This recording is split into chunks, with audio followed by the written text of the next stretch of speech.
నాడు పంటలు పండిస్తున్నాయి, మన కడుపు నింపుతుంది. ఇవాళ ఇంకొక అడుగు ముందుకేసినాం. కమ్యూనికేషన్ వ్యవస్థ డెవలప్ అయింది.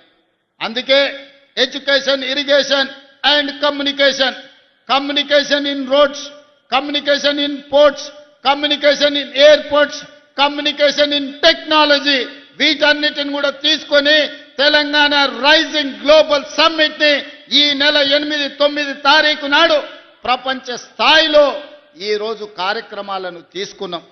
దాంట్లో భాగంగానే మిత్రులారా ఇవాళ వరంగల్కి ఎయిర్పోర్ట్ తీసుకొస్తున్నాం.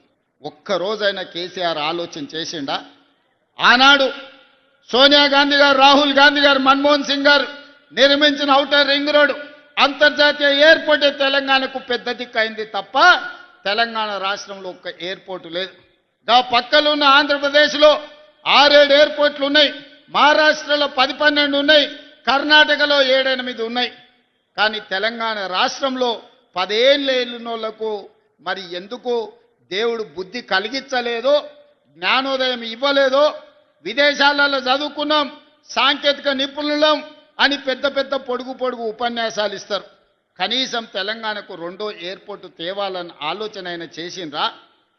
తెలంగాణకు లేని పోర్టుకు కనీసం రోడ్డు అయినా వేద్దామని ఆలోచన చేసిండ్రా? అందుకే ఈనాడు మన ప్రభుత్వం వచ్చినంబడే సురేఖమ్మతో, సీతక్కతో, రాజేందర్తో మాట్లాడి ఖచ్చితంగా హైదరాబాద్ నగరంలో ఏమేమి ఉన్నాయో, హైదరాబాద్ నగరానికి ఔటర్ రింగ్ రోడ్ ఉంటే వరంగల్కి ఔటర్ రింగ్ రోడ్డు నిర్మించాలి అని నిర్ణయం తీసుకున్నాం.